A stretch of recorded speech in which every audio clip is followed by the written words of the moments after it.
No One Survived, a zombie horde survival game now out in early access. From Chinese indie developer Catplay Studios, playable as single player or co-op. This title has a lot of potential, but is it any good? The short answer is yes. I've really been enjoying playing it with friends, building bases, looting, dying of hunger, being eaten alive. All the usual experiences one expects from a zombie survival game. The long answer is more complicated. If you have the patience for an early access title, and you keep your expectations tied to the reality of it being produced by a small indie development studio, then you can find a lot in this title to like. How polished it will be on final release is still unknown, but if we analyze the game as a whole, we may be able to find out what to expect going forward. So let's crack open the bones of No One Survived and suck out its juicy marrow. Starting the game is straightforward. The character creation is still pretty basic. The models are in need of a lot of improvement. While you can customize your character, you aren't going to look how you want. Facial hair options are borderline non-existent, and body types are limited to starving. I suspect that as the game continues through the development process, the options for character physiques as well as the process of character customization will be streamlined and expanded upon. Once you finish creating your character, it's time to pick traits. You can easily miss the traits section of character creation. It's right there at the bottom. I accidentally skipped choosing traits on my first character. Sadly, missing those traits can dramatically and negatively impact gameplay. The traits themselves are randomized during selection, so be prepared to click for new traits repeatedly. This too seems to be a temporary system, as I can't imagine that it would not see revision and refinement in the coming months of development. I would recommend starting with speed and carrying capacity boosts, as carrying things and walking are the bulk of what you'll be doing in the early game. Once you've made your character, it's time to hop into No One Survived. The tutorial is fairly quick and straightforward. I recommend using it before playing the main game. A couple minutes figuring out basic mechanics without the pressure of zombies biting at your ankles is a must. Single player is also good for figuring out core mechanics. However, multiplayer is where the game really shines. Survival games are best enjoyed with other isolated shut-ins, hunching over their keyboards waiting for the end times. And if the YouTube analytics are telling me the truth, that includes most of my current audience. So grab the closest approximation of a friend that you have, log into your Steam library, and jump into a bleak potential future that's more exciting and fulfilling than your current real life. In No One Survived, the goal is to survive. Grab a stick and some rocks from the ground and craft your first axe. Find some stones, chop some short trees, and make a pickaxe. Build a shelter, kill some animals, eat their flesh. Drink from the river, get food poisoning, mine some ore, smelt some nuggets, craft some ingots, build a pot, cook some food, loot and loot and loot and loot.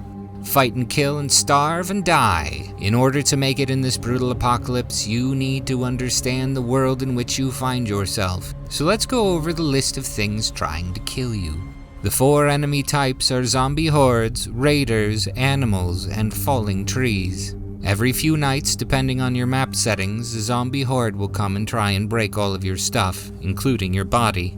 These hordes require your full attention to repel. They drain your resources, barely increase your weapon skills, and drive up the difficulty of an already punishing game.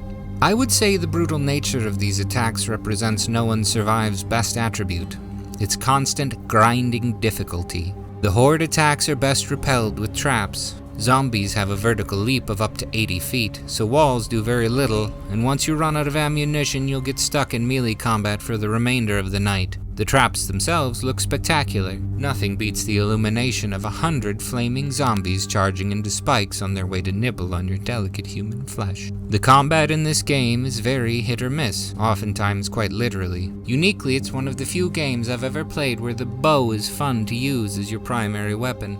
Melee is frequently too dangerous to engage in, owing to the extreme consequence that even a small bite can have, and the hand-to-hand combat can feel overwhelming. Swinging will frequently result in misses, and the damage output of melee weapons seems quite low until you max out your combat skills. Save melee for one-on-one fights and stay away from slow weapons like sledgehammers. By contrast, the gun combat can be very intense and exciting. The shotgun looks, feels, and sounds really cool.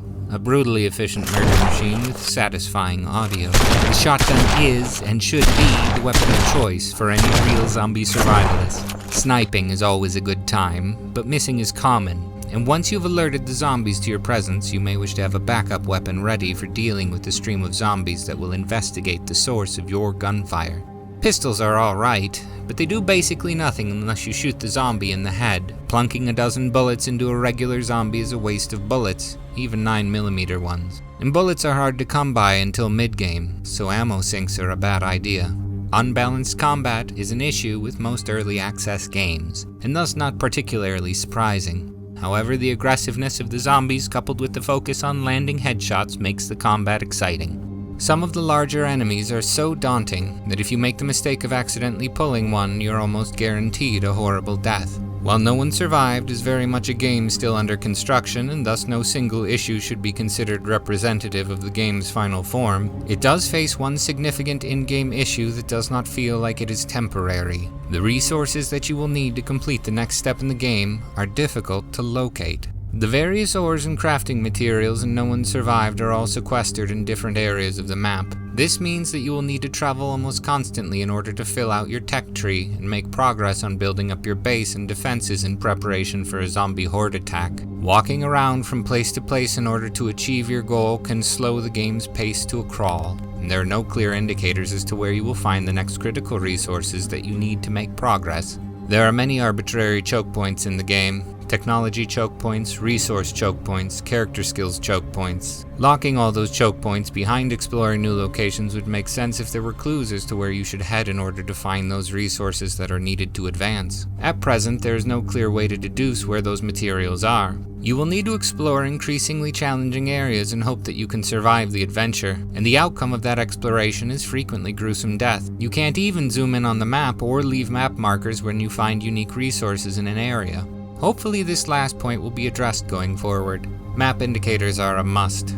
Currently I have a hand-drawn map on a piece of notebook paper sitting in front of me with crudely drawn symbols indicating where things are. This does remind me of the golden age of video gaming, when young me would hand-draw all the maps that I would need to go on my various video game adventures because the consoles lack sufficient memory to hold that map for a player to reference. But this is unnecessary in a modern video game, and hopefully will be added into a future update. A fan has put together a comprehensive map of all traders' resources and POIs online, but major spoilers are the consequence of using this reference material. Unfortunately, it isn't just helpful. It is required in order to advance in the game. Eventually you'll encounter a car. Owning a car can dramatically reduce transit times and open up the entire map to your interrogations. Unfortunately, every car in the game is broken, and you will have to find, buy, or craft a repair kit in order to get it up and running again. After acquiring a car repair kit, you will need to fill the trunk with bags to increase your carrying capacity beyond the meager allowance of a single trunk. The process of maximizing your carrying capacity is unnecessarily frustrating, as you can't carry a backpack in a backpack even if both bags are empty. After finding or crafting a bag, you need to place the backpack on the ground and then drag it over to the ground near the car. Open the trunk, drag the bag from the ground into the trunk, and now you have more space. Why include the sequence of space boosting in the review? This design decision is emblematic of one of the larger issues in the game. No One Survives seems to intentionally increase the work required to do things like inventory management. While this may be argued to add to the realism and intensity of the gaming experience, nothing says that would definitely happen to me in an apocalypse, like having to leave a bag full of loot on the ground because I got overrun by zombies while fumbling in my trunk. It is unintuitive and would be deeply frustrating for new players. If I had not watched other people stream the game, I would still be driving around blissfully unaware of the true value of hiking in military bags. Now that your trunk is full of an inventory management boondoggle, park it in the forest outside of the city you wish to loot. Fight your way through the city of brain-hungry, flailing, shooting, exploding, charging, limping, and flubber-enhanced zombies. Fill your backpack till it is overflowing with loot. Make literally dozens of trips back and forth to your vehicle, stuffing your trunk with the glorious taste of victory. You leave the POI like the Grinch stealing the last light bulb off the tree in Whoville, triumphantly returning one last time to your vehicle before departing, only to find it being savaged by a pack of infuriated deer. Your car's just been murdered by nature. I don't know if this was an intentional metaphor, but it was certainly annoying. The lesson was learned. In the apocalypse, the deer are finally getting their revenge against cars. I killed every last deer in that forest, every last one. I left their meat to rot in the hot sun. The world of No One Survived itself is beautiful, the weather effects are attractive, and they impact gameplay in a positive way. They provide additional challenge to mundane tasks, preventing the game from feeling monotonous. There are days, seasons, and even years, forcing players to adapt to an ever-changing world. The inclusion of NPCs for building out your own post-apocalyptic community helped the mid and late games feel more engaging. The constant pull of carbs, protein, cleanliness, water, mood, antibodies, and energy embroil you in your own unique struggle for survival. The multiplayer game lets you craft rich stories with your friends as you battle your way through the world together. I reached out to the developers at Catplay Studios. They graciously answered all of my questions. This is them. They started as a 2-person team, but now their team is 8 people. They seem nice. This is them working. They're building a whole world for our entertainment. I think we often forget about all the people who put these games together. Look at this guy. He seems pretty friendly. Gotta stay hydrated. I don't read Chinese, but I bet that monitor says stuff. This team of young artists and programmers are at least a year away from completion, and they are all plugging away full time to make sure the game is enjoyable. They're extremely responsive to players and have a very active community Discord server. They even build their updates around community feedback. So if you don't like something, complain about it. They are listening. They care very deeply about improving it. This is my first review of an early access title. Reviewing a game before it is finished is something of a risk. A couple of months after publishing, it's unlikely that my review will still be accurate on any specific point. However, without the continuous community support, including reviews, smaller studios might not be able to fund their game productions. The industry as a whole would suffer without small, dedicated studios working tirelessly to make new content and art for all of us to consume. I see a lot of potential in this title, and even more potential in the studio that is producing it. I would encourage people to go out and give it a try, and I look forward to the final release. A special thanks to all my subscribers. If you aren't already subscribed, then click on the subscribe button so you don't miss my next review. I have no idea what that review will be on. Probably a retro game. The last one did terribly, but I can't help myself. Almighty algorithm, be kind to this poor artist. Why is it so cold in here? Oh, right. I'm in purgatory.